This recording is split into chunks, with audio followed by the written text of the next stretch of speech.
Chers amis, j'ai le plaisir de recevoir aujourd'hui Fabien Bouglet. Bonjour Fabien Bouglet. Bonjour François. Je suis très heureux de vous recevoir. Vous êtes très connu de Liberté Politique, je vous représente assez rapidement. Vous êtes donc conseiller municipal à Versailles. Vous présidez une très grosse association familiale versaillaise qui s'appelle Versailles Famille Avenir, qui, on peut le dire, est très influente sur Versailles.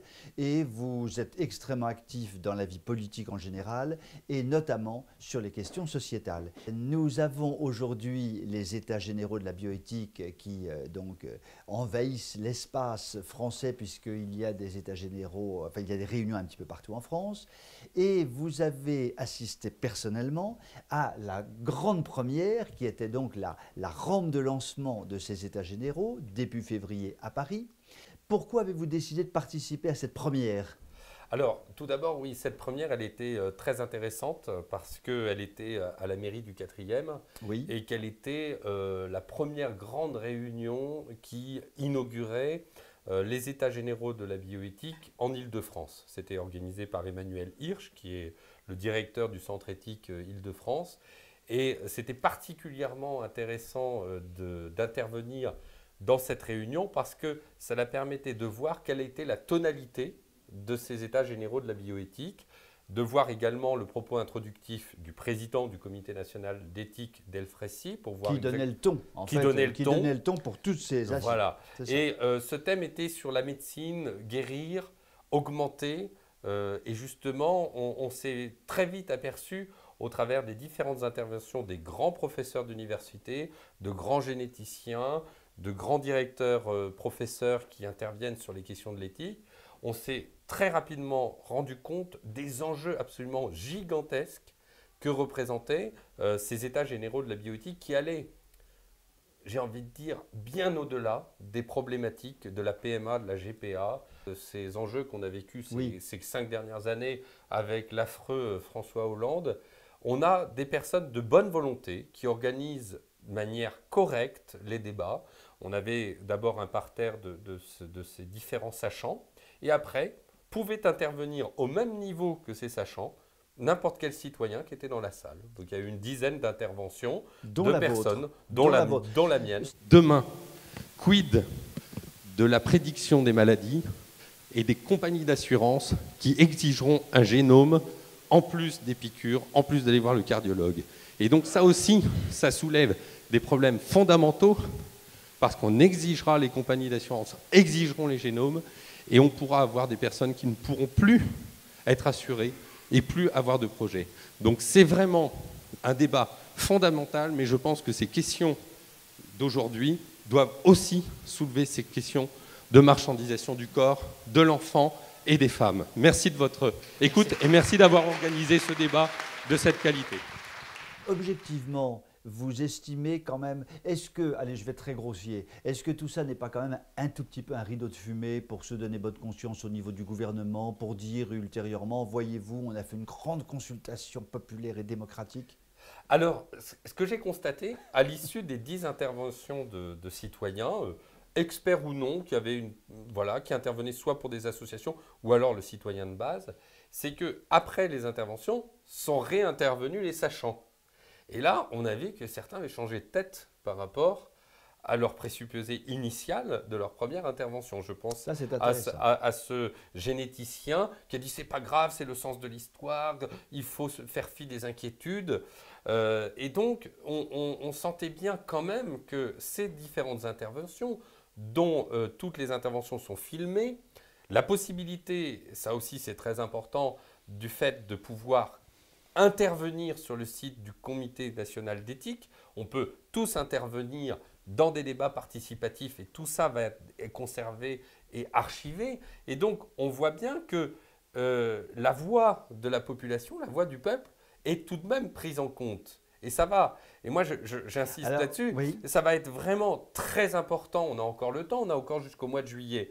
Et moi, je fais le constat ce jour-là que finalement, différentes personnalités qui ont combattu pour justement lutter contre une vision très grave du transhumanisme ou d'autres enjeux qui peuvent être la sélection naturelle ou l'eugénisme, n'étaient pas forcément présents à ce premier état généraux de la bioéthique. Et là, je dis, eh bien, il faut qu'on se mobilise. Enfin, je pense que ça, c'est un élément important. Et ça, c'est un constat. Ça, c'est le premier message. Oui, donc, ça, c'est un premier message. Pour vous, il faut y aller. Il faut y aller à fond. Parce que… Intervenir, participer dans les débats, participer sur le site internet, parce que si on ne peut pas être présent lors des inscriptions, on peut être présent sur internet dans des systèmes qui sont très très bien faits. Tapez Centre d'éthique Île-de-France sur internet et vous retrouverez le programme et les capacités de s'inscription.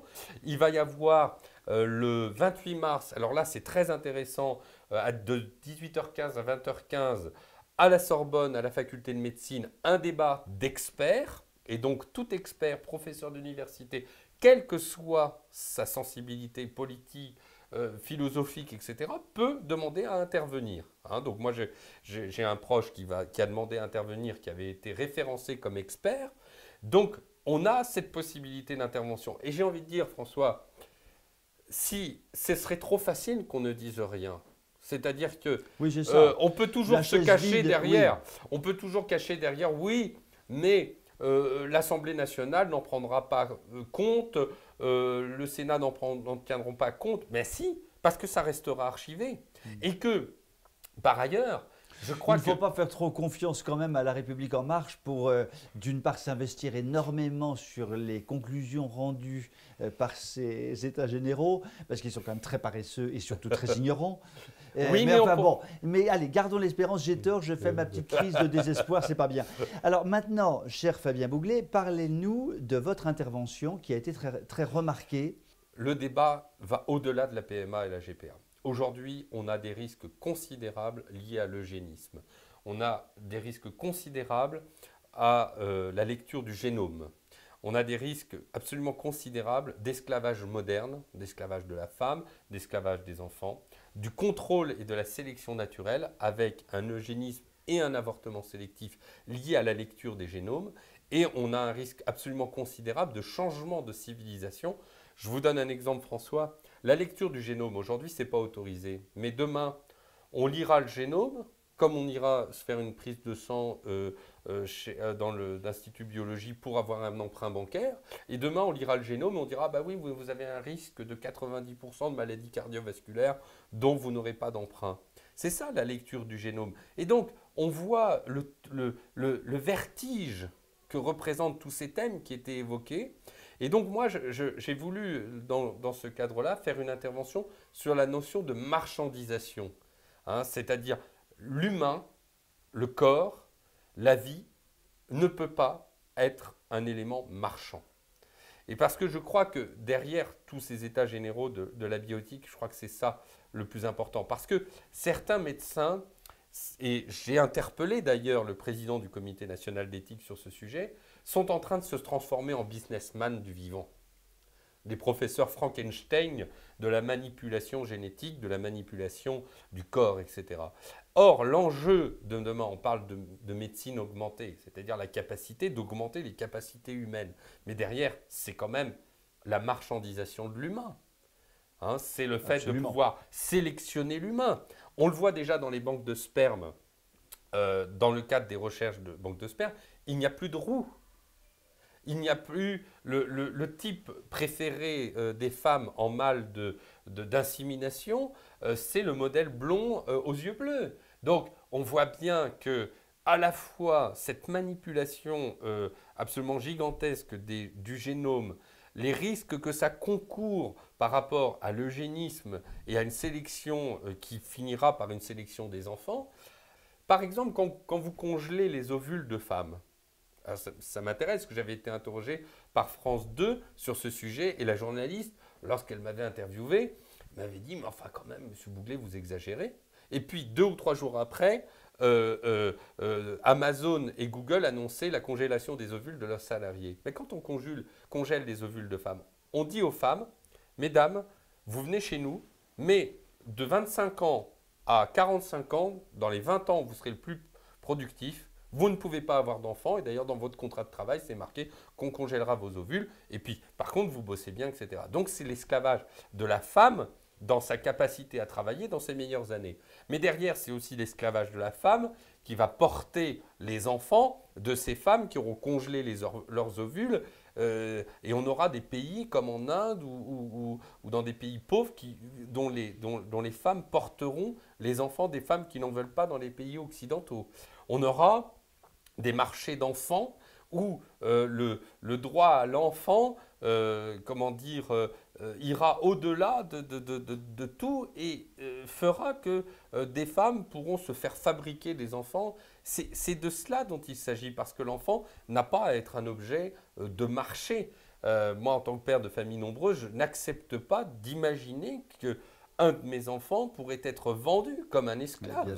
Alors, on a tous été choqués, je pense, de cette information, de cet esclavage et de ce marché des esclaves en Libye. Mais quel formidable exemple de lutte contre l'esclavage moderne. Effectivement, c'est très grave qu'il y ait ces migrants qui soient vendus comme des esclaves. Et bien de la même manière, j'ai fait cette comparaison en disant que c'était très grave que l'on manipule les enfants, que l'on fasse un marché des enfants, de la même manière qu'il y avait ce marché des migrants qui doit être placé au même statut. Voilà. Donc j'ai interpellé le professeur Delfraissy dans ce premier le professeur débat est donc le président du comité national d'éthique en disant vous ne pouvez pas marchandiser, vous n'avez pas le droit de marchandiser. Et ça, c'est un débat fondamental selon moi. On n'a pas besoin d'être un spécialiste en génétique. On n'a pas besoin d'être un grand professeur d'université, spécialiste des enjeux de bioéthique pour parler. Moi, j'ai vu des gens, des simples citoyens, qui par leur bon sens, par leur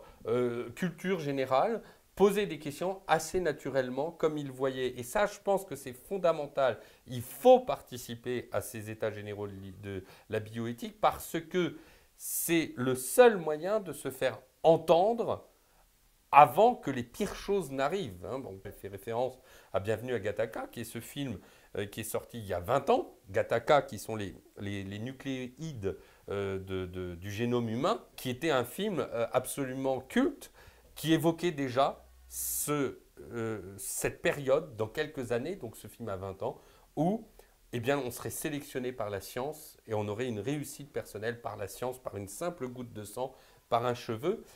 Allons-nous vers Bienvenue à Gattaca? C'est ça l'enjeu. Est-ce que les états généraux vont conduire à un monde à la Gattaca, qui est un monde extrêmement anxiogène, où la sélection se fera par une petite goutte de sang?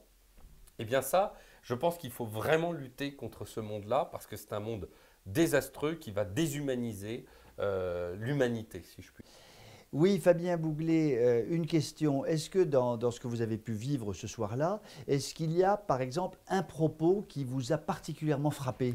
Ah bah c'était le propos du pédiatre généticien Arnon Munich qui intervenait au moment sur les génomes en disant qu'il fallait être très très attentif sur la sélection naturelle par rapport à l'étude des génomes et notamment ce qu'il appelait des invariants dont il était difficile de déterminer, donc qui sont des gènes un peu particuliers, qui étaient difficiles de déterminer s'ils étaient ou non impactants en termes de maladie. Et il parle à ce propos d'un de ses confrères généticiens très importants, américains, qui lui dit ben, j'ai fait une connerie parce que j'ai fait mon génome. J'ai fait décrypter mon génome. Il me raconte qu'il a séquencé son génome, il dit tu sais, j'ai fait une connerie, j'ai fait une erreur. Pourquoi, me dit-il? Parce que je me suis trouvé un variant, je devrais être mort. J'ai une anomalie, je devrais être mort. Normalement, en situation de prénatal ou de conseil juridique, j'aurais dit interruption de grossesse, je devrais être mort. Il m'a dit, tu vois, ça m'a refroidi de me trouver une mutation létale alors que je me porte comme le fondé. Ça, c'est très intéressant. Et là, ça glace le sang quand même. Ça Je glace pense le que sang. dans toute l'immense salle bourrée, il y a dû y avoir un immense silence, non? Ah, il y a eu un immense silence. Ah, oui. Donc, c'est là qu'on voit la gravité, notamment de l'avortement sélectif. Parce qu'on le voit, il y a des enfants qui sont supprimés sur des suppositions d'invariants qui créent des maladies. Et là, je pense qu'il faut être vraiment très vigilant. Et je crois que cette intervention était une intervention fondamentale. Il en a fait une autre pour les femmes, où il explique que les 50% des opérations bilatérales pour les femmes, pour les cancers du sein, les ablations finalement liées au cancer du sein le sont sur des gènes improbables au bénéfice du doute. Donc ce sont des femmes qui ont été mastectomisées bilatéralement au bénéfice du doute. Vous mesurez l'extrême gravité de faire cet usage de la génétique. Très bien, Fabien Bouglet. Ben, écoutez, je rappelle que vous êtes conseiller municipal à Versailles, très investi dans la vie politique. On voit que vous êtes effectivement très investi dans tout ce qui est défense des valeurs sociétales. Donc, un grand merci pour tout ce que vous faites. J'invite nos amis de Liberté Politique à aller massivement dans ces réunions des États généraux de la bioéthique, d'intervenir, comme le disait très justement Fabien, sur les sites qui sont ouverts à cet effet. Et puis, maintenant, aller à Jacta Est, nous verrons bien ce qu'il sortira de tout ça. Un grand merci, cher Fabien Bouglet, et à très bientôt. Merci beaucoup. Au revoir.